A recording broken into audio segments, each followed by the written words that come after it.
decisão judicial muito importante que está gerando uma certa celeuma, que foi a decisão sobre a ação de descumprimento de preceito fundamental número 701, né? Que o ministro lá, como é que é, Costa Marques, lá do STF, decidiu que poderiam aí, na verdade, serem realizados os cultos, né, na Páscoa, durante a Páscoa e tal.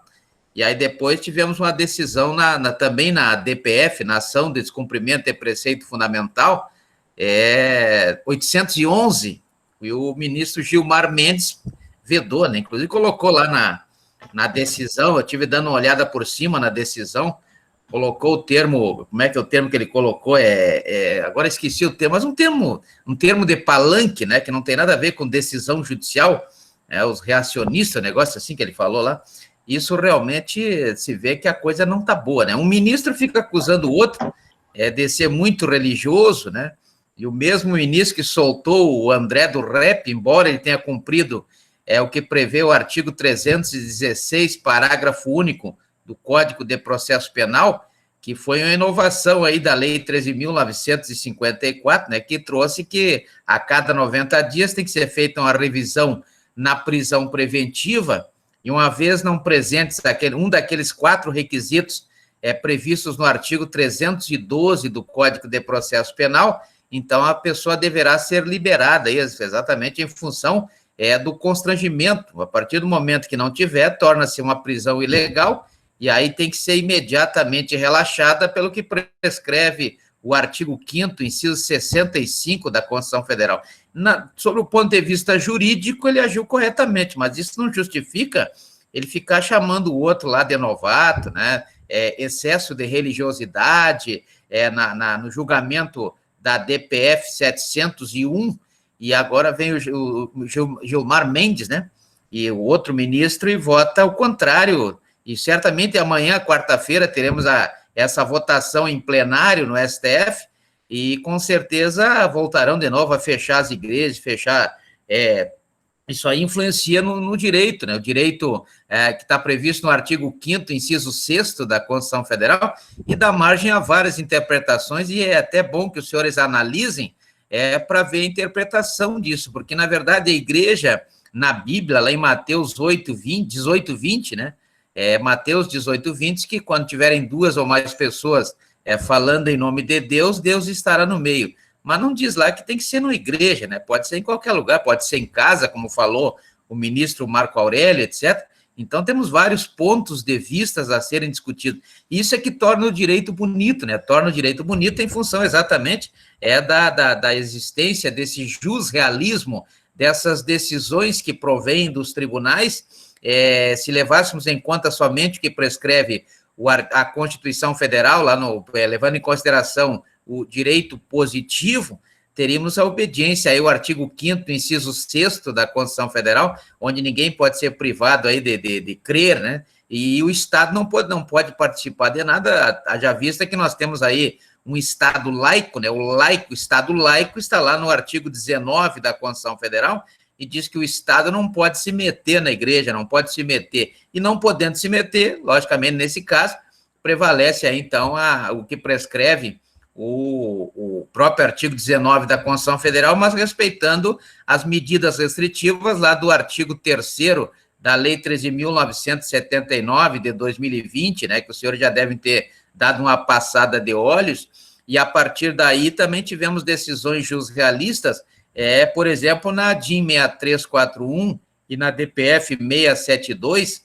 aonde o STF também julgou que os prefeitos e os governadores, eles podem adotar essas medidas restritivas lá do artigo 3º da Lei 13.979 de 66, de 2019, não, 2020, né? 2020, a 13.979, e aí tem essa questão aí do lockdown, né? O lockdown, logicamente, é uma privação do direito de ir e vir, do artigo 5º, inciso 15 da Constituição Federal, mas em nome do interesse da supremacia, do interesse público sobre o interesse privado. Então, vejam que existe essa possibilidade, embora o lockdown não seja previsto pelo direito positivo, uma vez que ele só está sugerido no estado de sítio, lá do artigo 137 da Constituição Federal, mas em nome do interesse social, do interesse público, né? E aí nós temos a presença dos governadores e dos prefeitos decretando aí, isso interessa para o direito administrativo. Por isso, exatamente em ser uma das atribuições da administração pública enquanto objetiva, o exercício do poder de polícia. O exercício de poder de polícia consiste exatamente em limitar aí os direitos da sociedade, entre eles o de andar por aí de madrugada, aí, né? Ou aglomerando, etc, etc.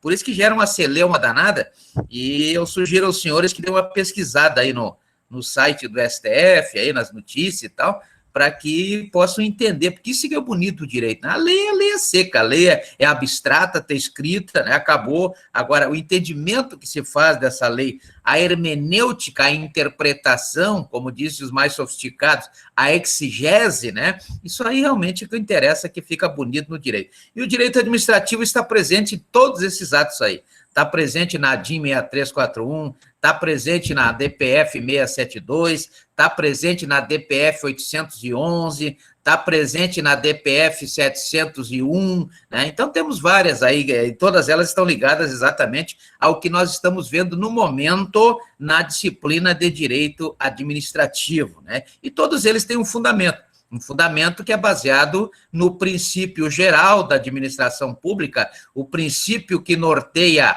as administrações públicas dentro de cada esfera da organização político-administrativa, conforme prevê o artigo 18 da Constituição Federal, sempre levando em consideração a supremacia do interesse público sobre o interesse privado. Então, a supremacia do interesse público sobre o interesse privado. Então, nós estamos aí vendo o nosso direito administrativo, e a primeira mentalização que eu sempre trago, e eu gosto de fazer sempre, em toda aula, fazer rapidamente uma repassagem por aquilo que nós já analisamos, para que os senhores possam, então, dar uma sintonizada, né, na aula, e sintonizada no tema, para que nós possamos prosseguir. Hoje nós veremos aí alguns casos a mais, em referência ao instrumento da administração pública para suas ações, que estão concentradas exatamente no poder administrativo. Os poderes administrativos